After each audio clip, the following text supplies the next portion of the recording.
Point of view. You're walking alone in the city in an area that is better suited for daylight hours. It's raining and there's a group of people behind you, closing in on your personal space, catcalling, and yelling for your attention. You can feel the pit in your stomach and your skin feels electrified as your fight or flight instincts begin to kick in. At that moment, an older gentleman who looks like someone's grandfather pulls up and offers you a ride in his dry, warm car. What do? This was the exact choice faced by just one of John Jamelske's victims, and she chose wrong. She got into the car and soon found out why John Jamelske became known as the Syracuse Dungeon Master. I'm Marina. With me, I have my best friend Laura, and this is Grim.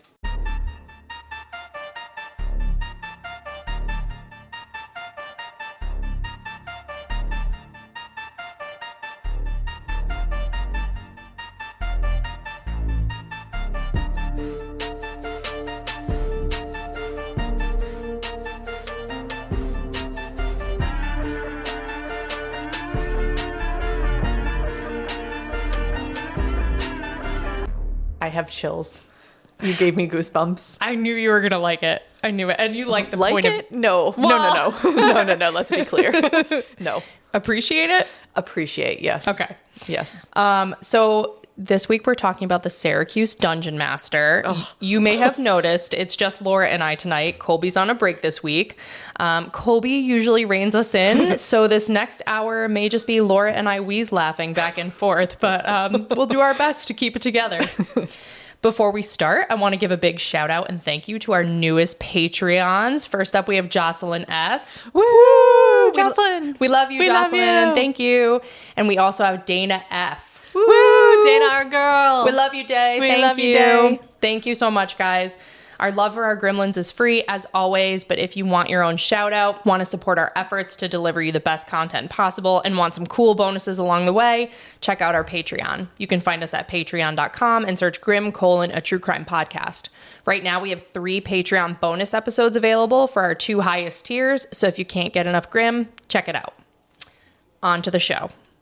This week, I'm going to tell you about John Jamelske, also known as the Syracuse Dungeon Master, the Boogeyman of Syracuse, and the Ariel Castro of Syracuse, which, yikes, if those nicknames don't clue you in into how awful this guy is, I don't know what will. But if you already want to start out laughing, when you told me you were doing this case, I just wrote down on my Post-it John J. And so from then on, I was thinking of John Jacob Jingleheimer Schmidt. Very different. Yeah. It's very different. Yeah. His name is not my name. No. So my case this week comes as a listener suggestion from my cousin Pam. Hey girl, hey. Thank you for being a gremlin and thanks for the case suggestion because it's really messed up. Appreciate it. Thanks, Pam. For this case, I relied on an All That's Interesting article titled The Bone-Chilling Story of John Jamelske, the Syracuse Dungeon Master by Neil Patmore, as well as various articles from Syracuse.com, a YouTube video from First News with Keeler in the Morning, including an interview with one of the victims, a New York Post article by Joe McGurk, various articles from CNN and other local news channels, and last but not least, I also read Chapter 11 of Nigel Cawthorn's book Against Their Will, which is dedicated to this case. Oof. No joke, this case is straight out of a horror movie, and the photos that I will post to our Instagram will make you shudder. Ugh. This is already giving me almost Toy Box Killer, like just depravity, and I'm very stressed out by your opener. Yes. Which we didn't really talk too much about, but I most definitely would have gotten in the car, yes. Which I assume was the incorrect decision. It was the wrong decision, yes.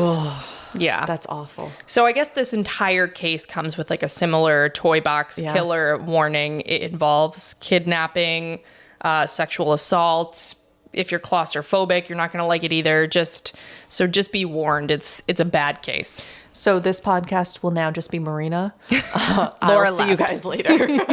Yeah, that's why Colby's not on. She's like, I don't want anything to do with this. It's solved. I don't want it. It's just a monologue of me wheeze laughing for an hour. So I don't know if you guys signed on to that, but I'm here for you.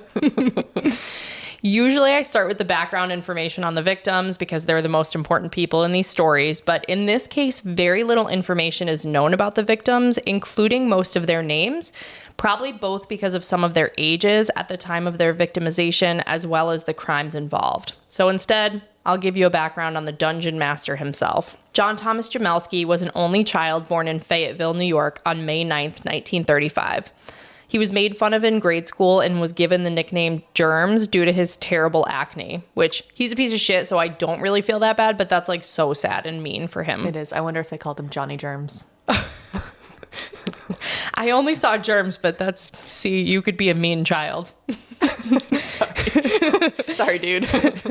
He was withdrawn and was an academic underachiever, showing an interest only in history.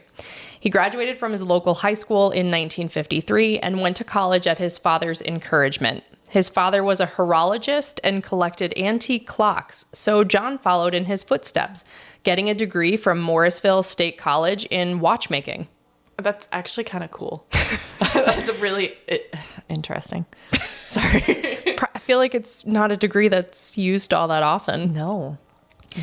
I mean, using his degree in watchmaking to its fullest extent, he worked at grocery stores and then as a handyman and carpenter. Okay, the handyman maybe, the carpenter maybe, but I feel like, you could probably make some watches. But he was just a regular blue-collar guy. He married a school teacher named Dorothy Richmond in 1959, and the couple had 3 sons together. I found out one is now a college professor and another one is a high school principal, so I'd say he did all right by them. Mm-hmm. The family lived in a neighborhood of Syracuse at 7070 High Bridge Road in DeWitt. Although a blue-collar worker, John was actually a multimillionaire. He had convinced his father to invest in the stock market when it was booming in the late 1950s and early 1960s and received a large inheritance when his father died. Wow. John also made some good investment choices himself in property in Nevada and California that padded his bank account further. He also sold a plot of land behind his house for development. But you would never know how much money John actually had because he was apparently an absolute cheapskate who would fight you for a nickel. The developer who bought the land behind him built nice big homes that overlooked his little ranch that fell into disrepair and the junkyard that he called his lawn. Oof. John lived modestly and was a compulsive hoarder, saving bottles, cans, and other trashy treasures in his home. I'm not quite sure why he saved as many bottles and cans as he did, because he also scoured the neighborhood for those items to return by the thousands for the deposit money. That's crazy. He even went so far as to collect bottles and cans that were non-redeemable in New York and would drive to surrounding states to return them. Was that like by the 70s at this point? Like, isn't gas really expensive at that point, buddy? Not as expensive as it is now, but apparently worth it. Mm. He was so cheap, the shelves in his bedroom were actually the shelves from a refrigerator that he nailed into the wall. Classy.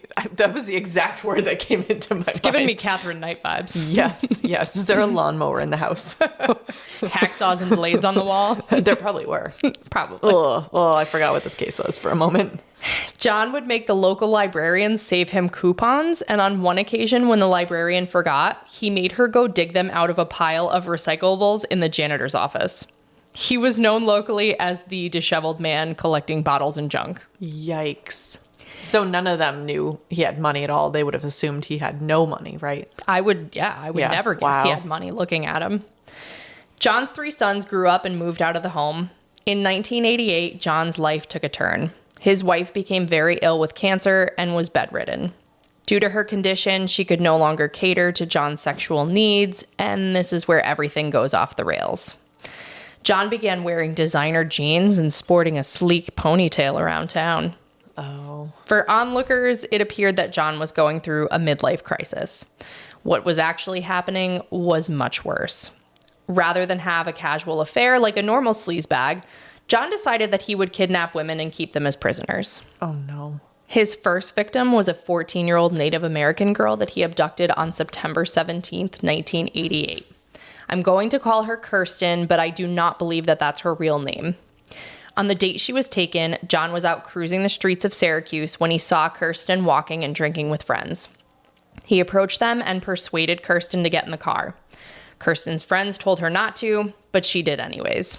Why? I think we've previously talked about feeling invincible as a teenager and making bad decisions. Yeah. So, maybe he offered to buy her more alcohol. It could be something as benign as that. How old was she again? 14. Oh, okay. Yeah, yeah. Oof.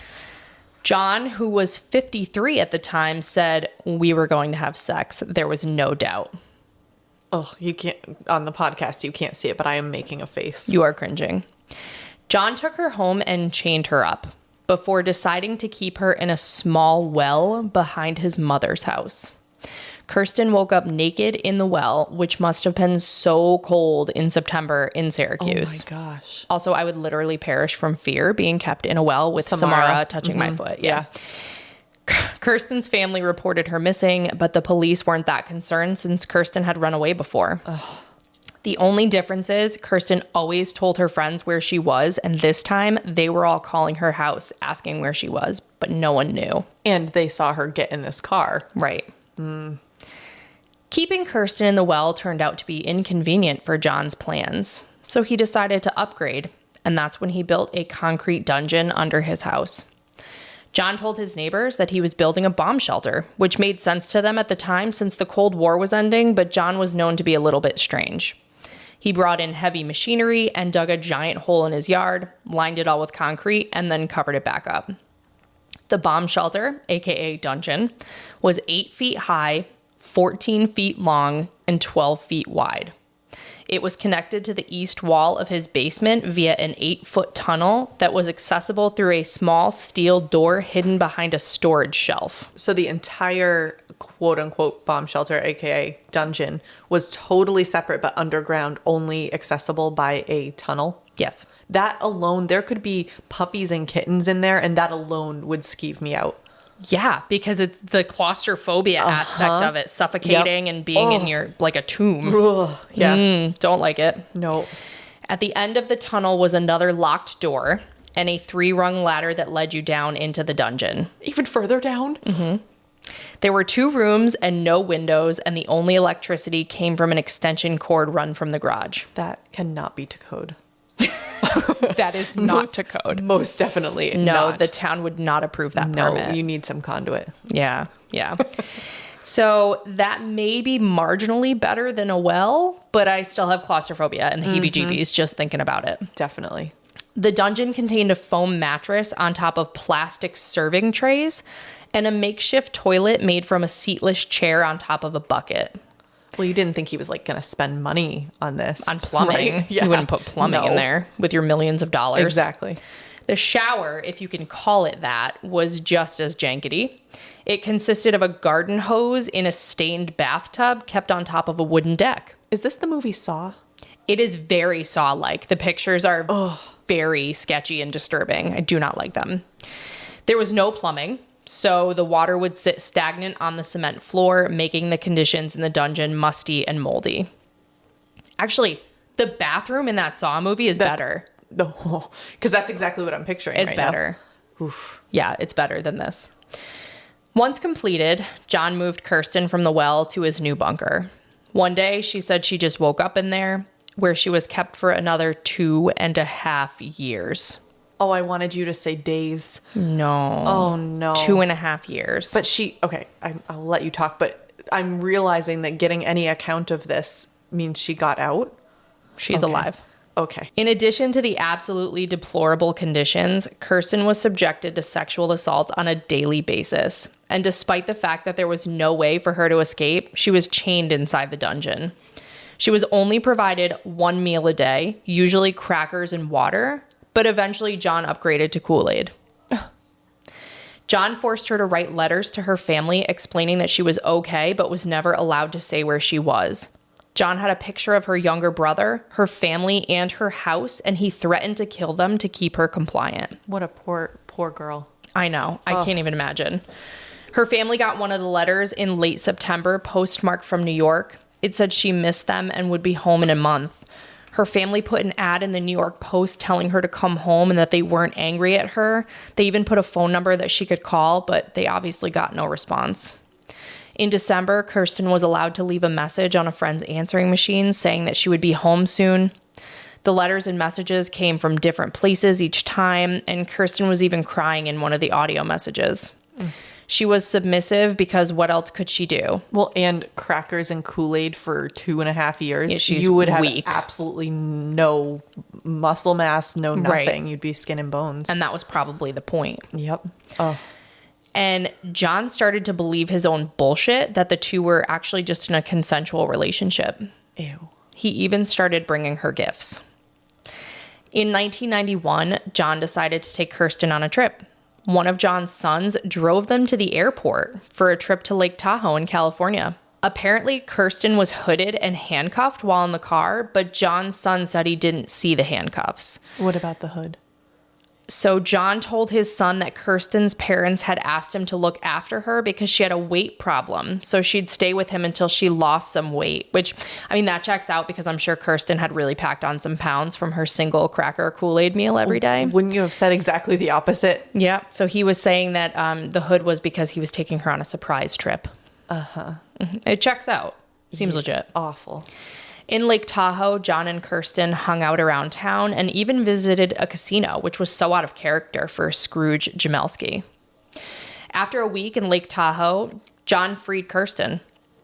I saw this go a few ways. One was that John gave Kirsten a ticket back to Syracuse and sent her home by herself. The other is that they returned together and John left her outside the Syracuse airport. Either way, she was free after being held captive for about 3 years total, released after she had already turned 17. Oh my God. Once released, she made no attempt to report John to the authorities and told her family that she had simply run away from home. She kept it all a complete secret. She must have been absolutely terrified and feared too much for hers and her family's safety. I'm sure, especially because he kept saying he knew their house and he Right. had pictures of everyone. But why did he let her go? Was he bored with her? Or I don't understand. I mean, I'm glad that he didn't kill her, but I don't understand. I think he was just ready to move on. Jeez. After he released Kirsten, John either behaved for about 4 years or whomever he held in the interim never came forward as a victim. His next victim was a 14-year-old Latina girl that we'll call Jackie, which is not her name. I made it up to make it easier to discuss her. She was not taken until March 1995. John was again out cruising the streets of Syracuse when he saw Jackie. He pulled up next to her and asked her for help delivering a package, which sounds like a really bad pickup line. That reminds me of like, hey kid, I lost my little dog. Can you help me find it? Yeah, so sketchy. Oof. For some reason, she agreed and he brought her to his home. John lured this poor girl into the actual dungeon, saying that she needed to grab the package for him. And once inside, he shut the door behind her, leaving her in the pitch dark. Oh my God. No light. Can you imagine? Like no light whatsoever. I didn't even think about that. Awful. He somehow persuaded her to take some pills that knocked her out, and she woke up naked and chained to the wall. When John returned, Jackie fought back, punching him and spitting on him, but it made no difference in the end. John showed her pictures of her home and her family and said he would kill them if she didn't do as he asked. He also scared her and told her that he had sold other girls into sexual slavery abroad. Like Kirsten, she had no choice but to submit to his daily assaults. Once a week, he hosed her down in the bathtub with cold water. Like Kirsten, her family had reported her missing, but she had a history of drug use and her file ended up at the bottom of the pile. It's so unfair. It is unfair. Jackie was kept for some time, between 15 months and 2 years. I saw both time spans in my research. On the day she was finally released, John took her out blindfolded and just dropped her off at her mother's apartment. Also, I was thinking about for him to have known who her family was and have pictures and all that, he must have, I mean, it doesn't necessarily have to have been weeks, but he had done research and picked this person. So I actually think, I was thinking about this as I was writing my notes, and I think the most likely scenario is that he happened upon these girls and he chose them. And then he saw the missing persons reports on the news, and then he looked up their information from there. I thought That's my guess. You might be right, because I thought he had the pictures and everything about their families immediately. But if it was not that first day, then that makes perfect sense. I don't think he had them the first day, and it just seemed like it was random that he would just be like out cruising the streets and see who he could pick up so he wouldn't know who they were. So that was my thought, that like he's researching it after he gets their name and information from the missing persons posters and news articles and whatnot. That makes more sense because I got that same vibe. It's not like he picked someone and then followed their every habit and move. It was just, unfortunate circumstances. Yeah. To say the least. Wrong place, wrong time. Yeah. Jackie reported what had happened to her mother, and they both went to the police. Jackie gave a description, but she was still so frightened. She withheld information, and her stories were inconsistent and seemed to be ever-changing. So police dropped the investigation. I'm sure they were just not trained at that time to know that that's a sign that someone has been abused or tortured in this case. Right. And for weeks after her return, Jackie's mother saw an older white man driving by their house staring at Jackie. When she asked who it was, Jackie told her it was the man that had kidnapped her, but they were both too afraid to report it. I literally cannot put myself in that situation, so I don't know what I would do.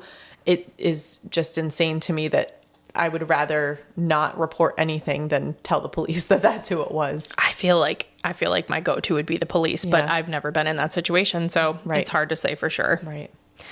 Shortly thereafter, on August 30th, 1997, John kidnapped a 53-year-old Vietnamese woman right off the street. That's a change. It is a change. We'll call her Lynn. She was a foreign refugee who spoke little English, and John told her that he was lonely and needed a friend. Again, unclear why she would get in the car, but she did. John drove her around for a bit, but then took her to an abandoned house where he raped her. Then he drove her to his house to put her in the dungeon, tying her to a stack of flattened cardboard boxes to limit her mobility during transport. What? And why the abandoned house first? I don't know. Maybe to just see if he liked her and wanted to keep her. Guess, like a test run. So fucked up. Ugh. Lynn's boyfriend reported her missing for days after she was initially taken, but the police had no leads and she was a grown adult, so the investigation went nowhere per usual. As was his MO, John raped Lynn daily, but also forced her to perform menial tasks as well. He gave her a pair of bifocal glasses and made her punch holes in bottle caps and put them on a string, sort screws and nails in the dimly lit room, sew quilts, and pound metal objects with a hammer. On one occasion, she was even forced to sort large stacks of money from a duffel bag that he had thrown in there. I bet a psychologist would have a field day with him. Yeah. He seems like a real special sort of human. There is something about having control and power. I'm stating the very obvious, but... And sorting and stringing bottle caps. It just must bizarre. The first thing I think is just he just enjoys exerting power. Yeah. That makes sense. And why not get a quilt out of it?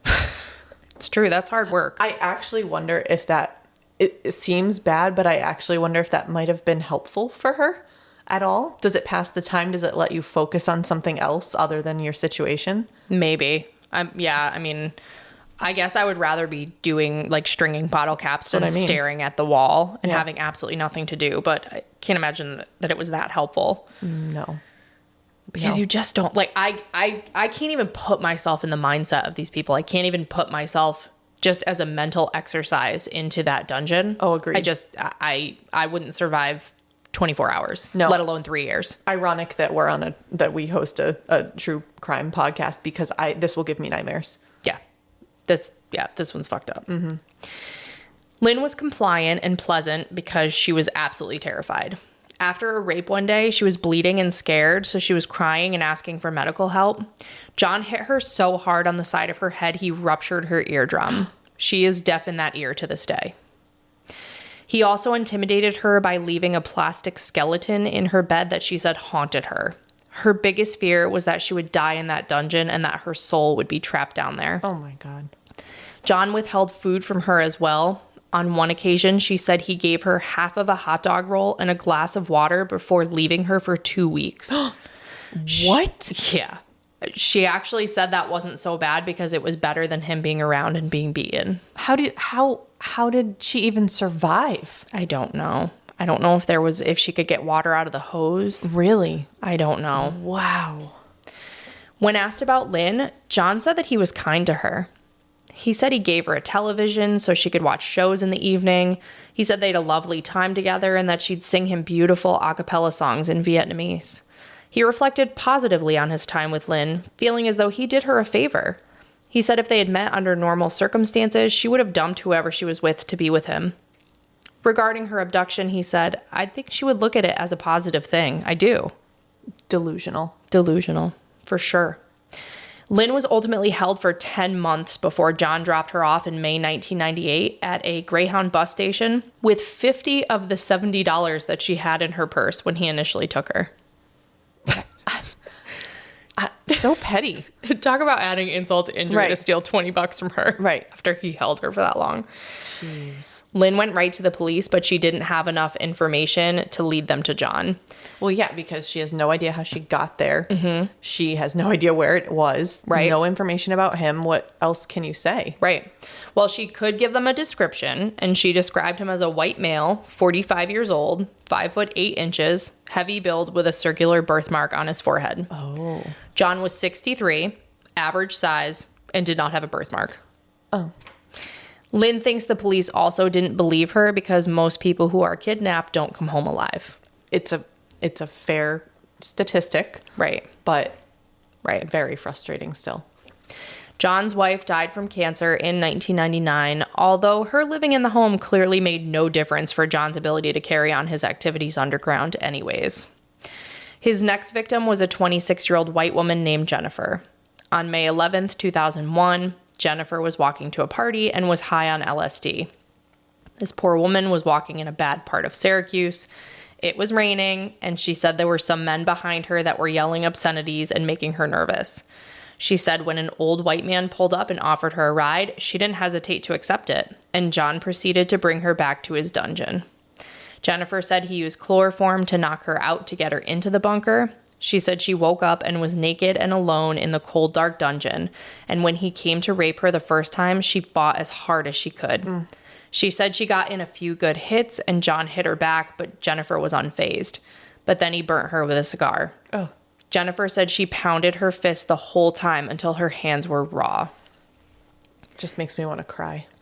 Like I said, I can't even mentally put myself in that situation. No. I'm still stuck on, because that's what you were referring to in the opening, right? Mm-hmm. I'm still stuck on, I really think I probably would have done the same thing. Like, part of me thinks like getting into a car is really scary because they're taking you somewhere, and isn't that the rule? Like, don't ever let them take you from where you are, whoever, whatever it is. But in that exact scenario where I'm in a dark street, it's wet, and there's people right there, they look scarier. So I really think I would have done the same thing. Yeah, and she was high too. Right, so she's high, she's scared, it's raining, it's cold, it's dark. There's people behind her that are freaking her out, and this guy pulls up and he looks completely nice. He's like an old, unintimidating white man. Right. So she got in the car, and it was not the right choice. She said John did not drug or sedate her again once inside the dungeon because there was nowhere to go. John raped her daily as he did the others, and he told her that if she refused to have sex with him, that would just add on to the time that he kept her.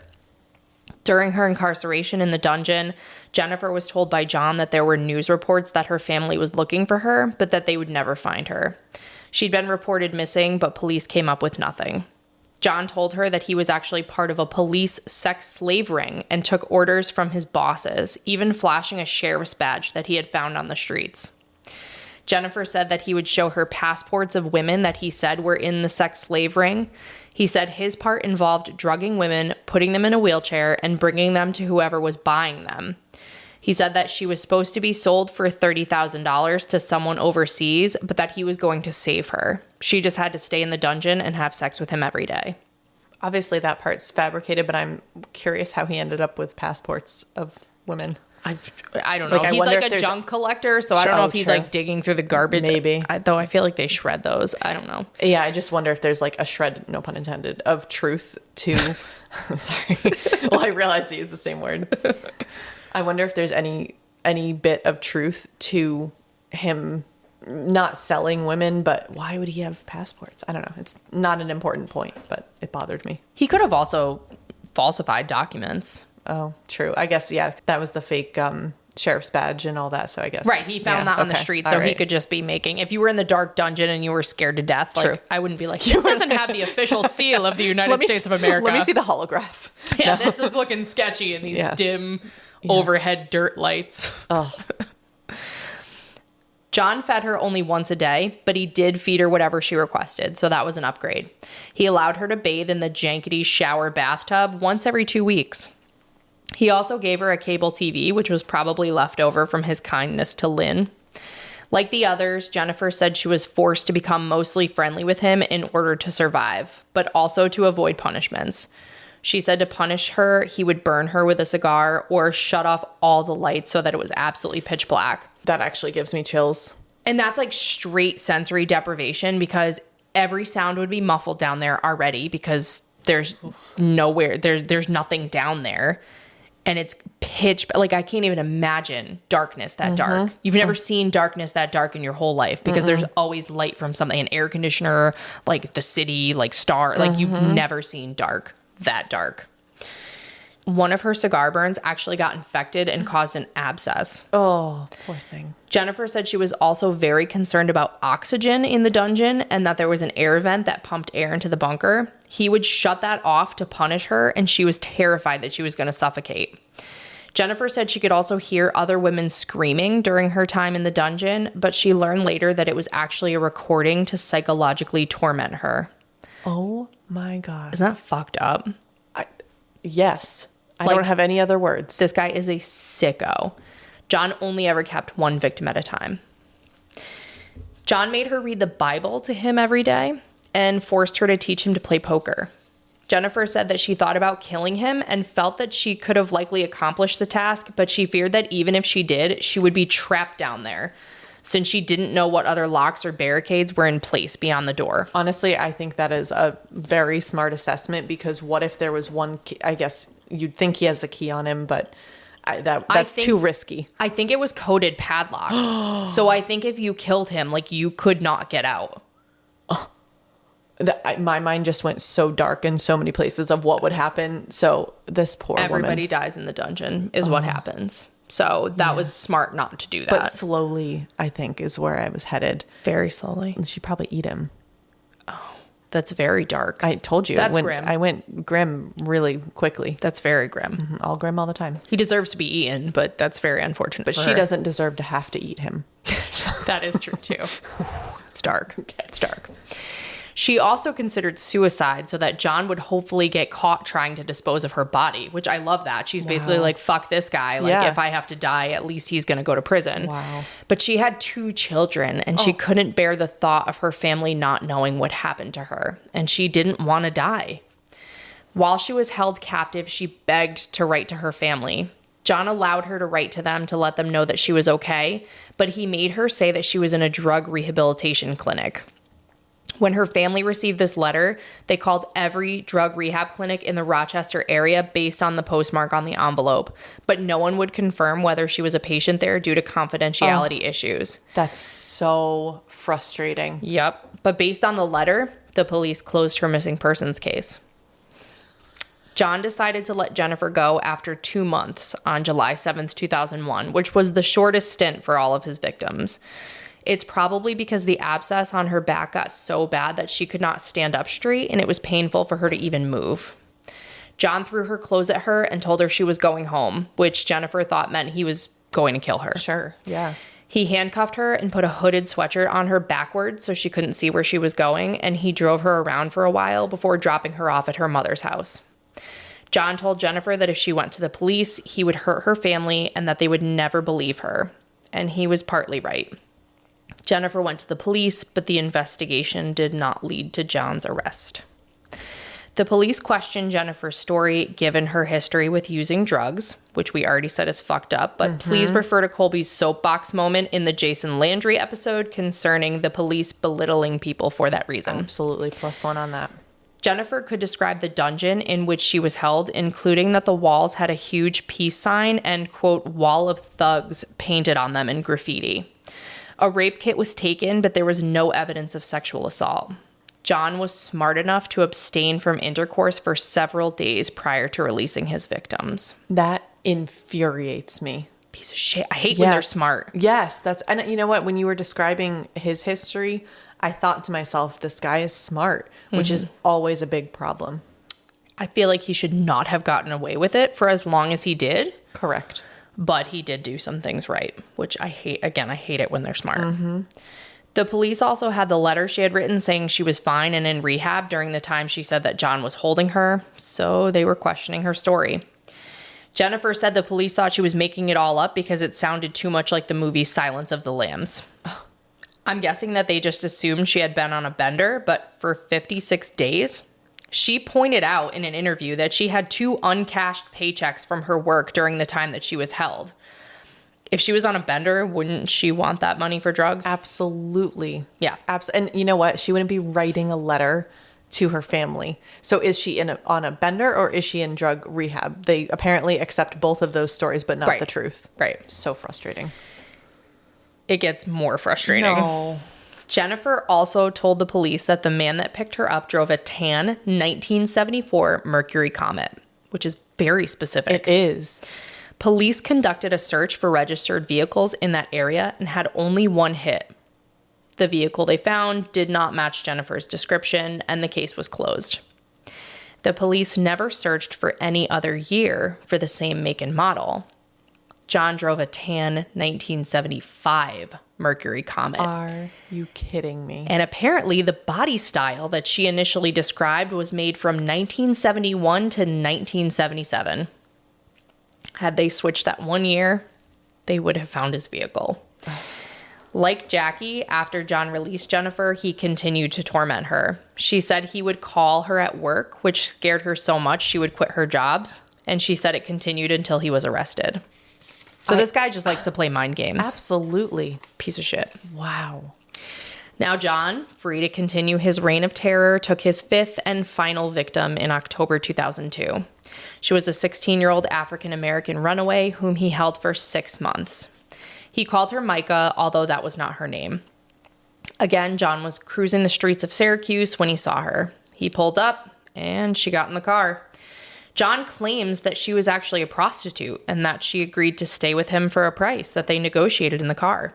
But Micah said that she was not taken of her own free will. John brought her to the dungeon, stripped her naked, and raped her. John shredded her clothes and said that if she tried to leave, guard dogs would kill her.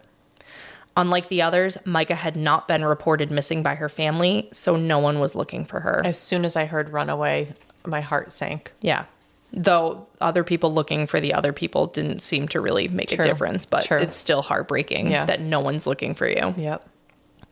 Initially, John treated her the same as the others, assaulting her daily and playing mind games. John told her that he would let her go on November 17th, but he didn't. He told her that his bosses said he couldn't let her go until she had more sex with him. Then he told her he'd let her go on Christmas, but again, didn't. Over the course of Micah's captivity, this young girl suffered through the daily rapes and had the presence of mind to convince John that they could be friends, so much so that he developed an affection for her. She was the only victim allowed out of the dungeon and was even allowed to sleep in John's bedroom, which he had bars on the windows just in case anyways. Yeah, that's normal. Yeah, that's how you decorate. Right. She was convincing enough that he felt confident to take her to karaoke bars, to pool halls, and on his weekly trip to return bottles and cans. At karaoke one night, she actually got up on stage and sang 3 songs to a crowd of over 100 people. She said nothing and didn't try to run away, so John trusted her implicitly at this point. I can't decide if... Okay, so first of all, I definitely wouldn't have been that thoughtful and been able to do any of that. So obviously that's the case. But I probably would think that saying something in front of 100 people that I'm safe, like, I think I would have broken then. But I think she had way more foresight to say, like, I know that's going to make him trust me. Maybe he'll leave me alone. You know what I mean? Right. I just wouldn't think that. I'd be like, oh, there's enough people here. Help me, you know? I know. But if... I would do exactly what you're saying, where I would just freak out and start screaming and be like, he took me and helped me and with 100 people there. But she was playing the long game. But in reality, and I know we'll hear what happened, but I'm sure that was smarter, because if she had said something then, he's there. She's depending on people believing her. Whereas if she's able to escape without him there, she's escaped. And then if people believe her, fine. But you're not dependent on it. Right. So, but I would never have thought all that through. No. But it's definitely true that obviously made him trust her more. Like, if she didn't say anything then, she's good to go. Like, they're just boyfriend and girlfriend. Ugh. On April 7th, 2003, on one of their outings to return cans and bottles, Micah asked John if she could call a church to find out service times.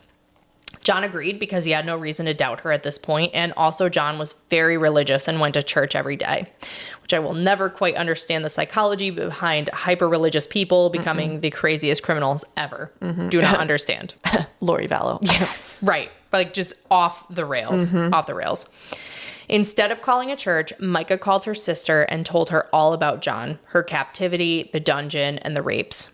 After they got off the phone, her sister called the number back and got to an employee who she convinced to call 911 so that they could trace the call to their location, because the sister didn't know exactly where she was.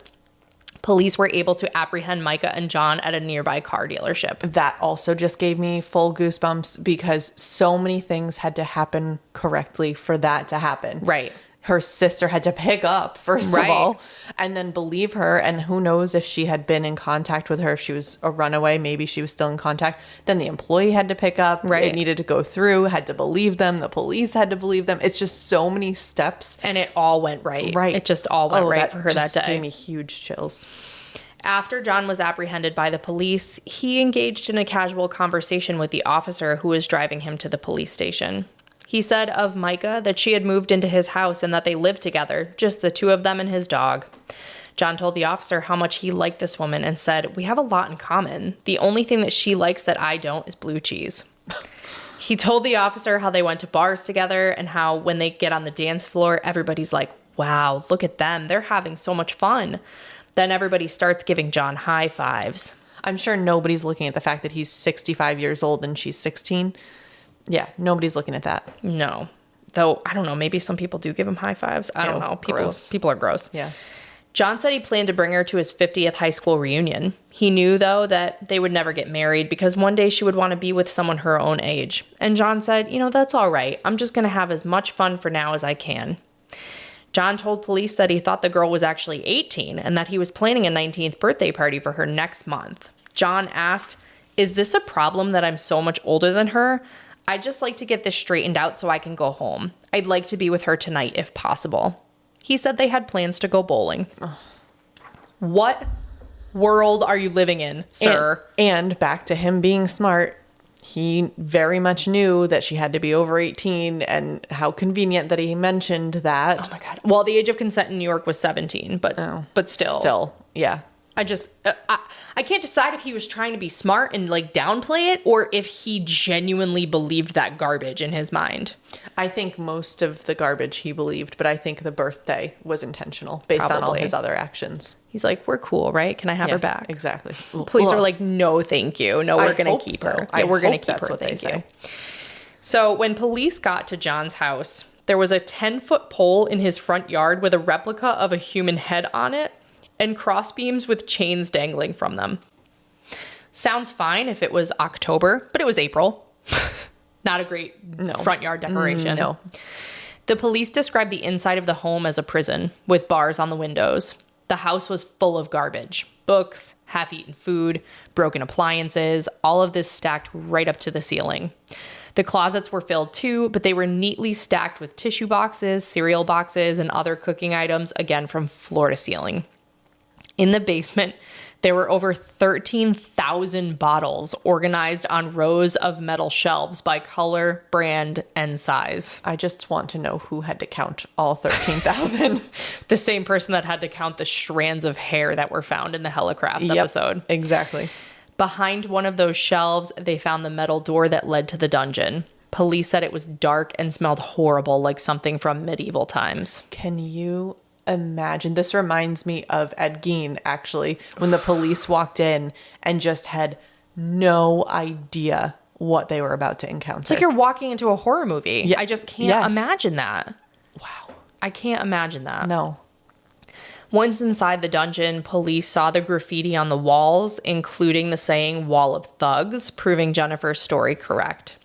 There was a small clock radio on top of an old small refrigerator, the bathtub, and the mattress. Among John's files, they found a series of calendars for each of his victims where they were forced to mark each date with a corresponding letter for an activity, including an S for when they were raped, a B for when they showered, and a T for when they brushed their teeth. Did they just submit that straight into evidence and that was it? That was the trial? So fucked up. He didn't have a trial. Spoiler alert. Oh. These calendars covered the 15-year time span in which John was imprisoning women in his bunker. 15 years. Unreal. They also found several videotapes of women from the bunker, and the police and the state said that John was an evil collector, including collecting women of all ages and ethnicities. I don't know if you noticed, but his victims were Native American, Latina, Vietnamese, white, and African American. And ranged from 14 to 53, right? Sick fuck. One of the videos from a local news station said that in 2002, around 16,000 cars drove by John's house on High Bridge Road.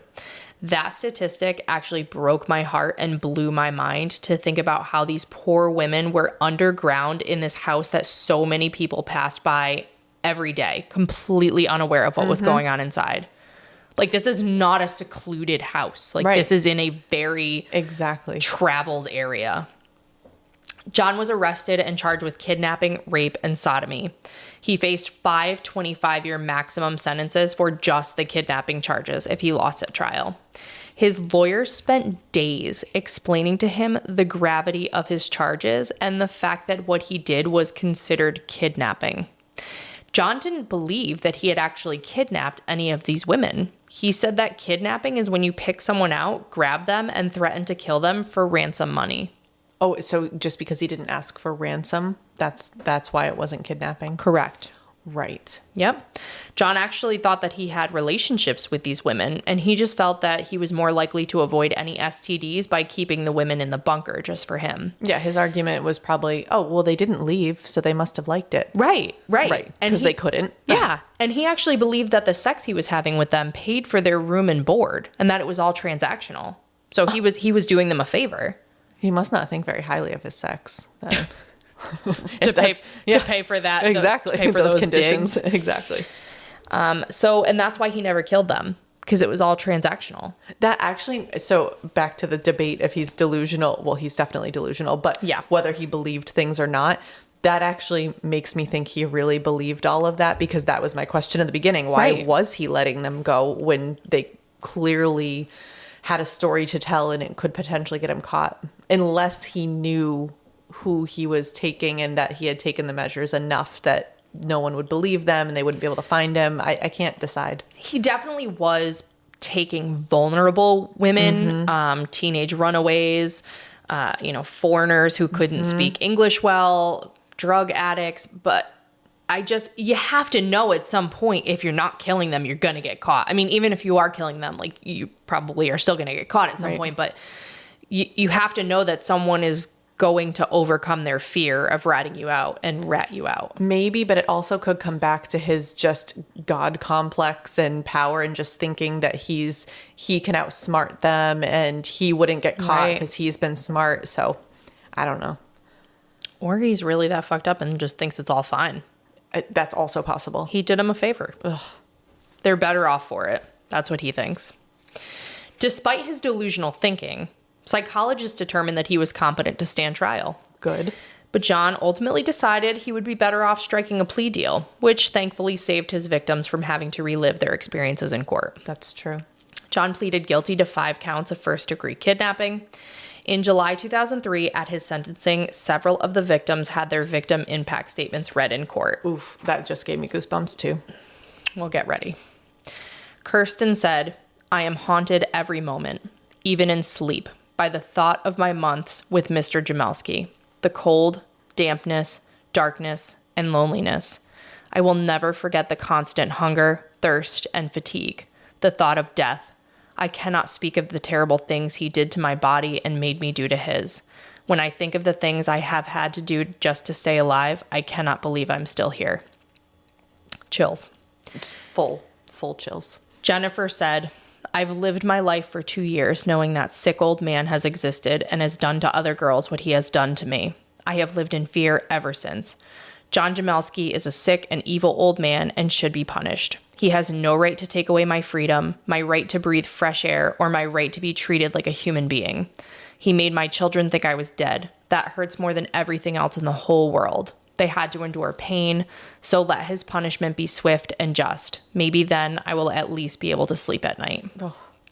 Micah said, I almost gave up hope when you brought my clothes to me in a million shredded pieces, telling me that these people train those dogs to go after my scent. I felt completely stripped down to nothing. You will never be able to know the fear I felt being raped every day, sometimes 3 times a day. The nightmares I have, remembering how I had to fulfill your sick fantasies, making disgusting videos, being humiliated, never having any privacy, not even to use the toilet or the shower, being chained to a fence like a dog. I hope with time I will be able to forget the horrifying sex you forced me to have day after day after day, relentless, for 6.5 long months, never leaving me alone, not for one day. You're the sickest man I've ever known. I hope you die in a cold cement cell like you wanted us to do. Oof. I still have chills to read it. Yeah. It's so, I had to read them because they're so impactful. They are. And the judge was mad at how passive John looked at his sentencing, even hearing these statements. I bet. He said, you're a sick coward. You're an evil man. You're a kidnapper and a rapist and a master manipulator of people and the truth. You took your American dream and turned it into a nightmare for these 5 women. Your reign of terror is over. The judge said, Mr. Jamelske, there is no question in my mind that you should die in prison for what you've done to these 5 women. I'm literally pumping my fist right now because that is everything I want to say. Yes. John was sentenced to 18 years to life. And as part of the plea deal, he agreed that his investments would be liquidated and split between the 5 victims as compensation. And any money made on book deals or TV deals would also go to the victims. His estimated worth was between $2 and $8 million. Wow. Obviously not any amount of money in the world worth doing anything like that, but I'm glad he didn't get to keep it. Right. Yep. John's attorney felt 18 years was a bit much, but the state argued it wasn't enough. I agree. And again, I feel it's worth reading these longer quotes because people involved have put it so eloquently. Mm-hmm. The state's attorney said, the irony is that the cell he will live in for the next 18 years and probably for the rest of his natural life was far more adequate, will be far more comfortable, will have far many greater creature comforts than is the hellhole that he kept his victims for so long a period of time. And I truly believe, Judge, that parole board will see this defendant for exactly what he is and never let him see the light of day. John has shown no remorse for his crimes based upon things that he has said after the fact. In an interview with Dateline in 2004, John said again he didn't think his crimes were that serious. He literally thought he was going to get community service for, quote, a little bit of unlawful imprisonment or whatever, is what he said. I don't think my eyes could get any bigger. No. He was dismissive of complaints about keeping the women chained by their ankles since some people wear ankle bracelets all day long. Like, what world are you living in, sir? John first came up for parole in December 2020 after having served 17 years. In his interview with the board, thankfully, he clearly conveyed that he still had not taken responsibility for his actions and still did not understand the true depravity of his crimes. He said that someone had approached him about one of his victims who was a runaway and apparently said it would be better for her to be with him than on the streets. He also said that things weren't really that bad in the bunker. He provided bubble baths, scented candles, and that the shower was very private. He said the foam mattress they had to sleep on in the dungeon was very comfortable and that he had slept on it before. And his parole was denied. Good. Oh, good. John was actually up again for parole last month, December 2022, to which the state was again opposed. The prosecutor noted that people only talk about rehabilitation and that people say, oh, well, this guy's in his mid-80s. He's not going to do it again. Just let him out. The prosecutor said that another goal of incarceration is retribution, and his victims deserve retribution. Absolutely. There was no updated information online as to whether his parole was granted or denied. I saw that the parole board was supposed to make a decision by December 24th, 2022, but there were no updated articles after that. As of this week, I did find him on the New York inmate search website, and he's still listed as an inmate, but he has a parole interview scheduled for March 2023, and I'm not exactly sure what that means. My concern is that I believe the articles I read about his possible parole in December 2020, I believe it said that he would be eligible for release in April. So I'm afraid that because he had an interview in December, that it's a possible interview for his release in April, but I really don't know. And I'm going to keep an eye on it, and I will post an update if something pops up, but hopefully his parole was denied again, because I hope so. Just let him die in prison. Absolutely. And he sucks. I don't care if he's 80. He definitely would go and do worse, probably. He's 87. Yeah. Oh, wow. So he's, I mean. Yeah. Still, I don't know. The rehabilitation, like, sure, he's not a risk to society anymore, probably because he's 87. But again, the retribution aspect of it, like, you need to be punished, and you don't accept that what you did was wrong, and you really suck, and you ruined these 5 women's lives. Like, I think about, and I feel like this discussion has been had before somewhere, but I do think obviously it's wonderful that he didn't murder these women, but these women have to go on and live with this. He ruined their lives. They'll never have the life that they were going to have before. It certainly is better than death. I'm not saying he should have killed them, and I'm not saying that they wish that they were dead, but I'm just saying, like, the resilience of these victims blows my mind. And I said before, I could not, like, writing these notes, I could not even for a second put myself mentally in their position to think about what I would do, because it's too much. And I don't think that you actually could predict how you would react in that situation. Oh gosh, of course not. I am completely with you on that. He needs to stay in jail, and I hear you on, all right, fine, 87, although I just don't think he should be out and be able to do anything. But the slap in the face that it would be to those women if he were released, he can't do it. They can't do it. I know, because maybe he's not a threat to them anymore, but it will ruin their sense of security. And he called them at work. Right. An 87-year-old can make calls. Right. You know, that's what I'm saying. I think he would, especially because he doesn't think any of it's wrong. Right. He probably would still do it. So I'm sure, again, their lives are completely changed, and I'm sure they're still terrified of walking and cars slowing down near them and stuff like that. But they must have had at least a shred of security with him being behind bars, knowing that he could not do it again. So I think it would, I agree with you, a slap in the face if they let him go. Because, I mean, he's 87. Just let him die in prison. Like, just... he got 18 years to life. Just let him have his life sentence and be done with it, because he sucks and does not. You think in December 2020 he didn't appreciate his crimes, but now he does 2 years later after serving 17 years? No. If he does now, he's just lying. Exactly. He's Which is surprising me that he's not lying, but keep it going. That's fine. Yeah. Did they demolish the house and the basement? Do you know? Not according to Google Images. They did destroy the dungeon. Okay. And before they destroyed the dungeon, I believe they let some reporters down there to take pictures, because there's pictures of it. I guess that makes sense, but you could not pay me any amount of money to even look in there. Yeah. Unless I'm making that up and it's just from the police photos, but there are definitely photos of the dungeon, and I want to say that I read somewhere that they let reporters down there. So yeah, my understanding is that the dungeon was destroyed, but the house is still standing. Wow. So... I mean, I guess if you're living in the house, it's not like if a murder was, like, happened in there. It happened in, like, a separate underground thing, but still, like... I was more thinking, what would he leave and come back to? You know, all his assets are gone, too. So, what has he got? One of his kids would have to take him in. Oh, gosh, I forgot he had kids. Yeah. That's right. He could go back to collecting bottles and cans, I guess. Wow. But, I mean, 87, he spent 18, 19 years in prison. He's probably not in the best physical peak condition. Wow. So, yeah, hopefully his parole is denied. Like I said, I'll keep an eye on it because I didn't see anything updated. So, hoping no news is good news, but we'll see. Or they're just trying to keep it under wraps because they don't want the wrath of the public if his parole was granted. Wow. Sorry, I don't even want to think about that possibility. Yeah, we'll find out. The only thing that's making me nervous is that notation on the website that says he has a parole interview in March, because previously when his parole was denied, they said his next hearing was in 2 years. So I just don't know what that signifies, because I'm not familiar with New York's. Maybe he was scheduled. Do you know enough detail that he had the hearing in December 22, or is that just when it was supposed to be, and was he like sick or something and had to delay it? I don't know. I think he had it. Oh. I think he did have it.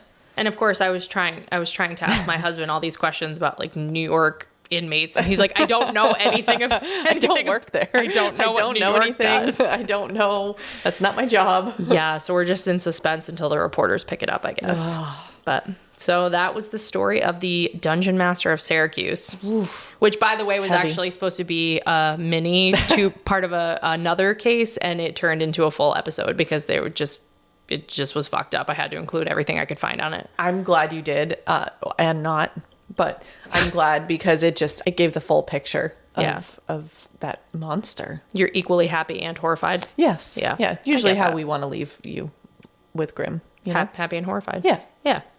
If you're enjoying listening to Grim, please rate and follow us wherever you listen to podcasts to make sure you don't miss any episodes. If you listen to us on Apple Podcasts, make our day by leaving us a written review. You can find our page on Facebook by searching Grim: a true crime podcast. If you want to subscribe to our Patreon, you can go to Patreon and search Grim: a true crime podcast. I think you're probably sensing a theme here. Follow us on Instagram at Grim Crime Podcast for information on future episodes and case photos. If you want to send us a case suggestion like someone did for this insane case, or just say hi, you can email us at grimcrimepodcast@gmail.com.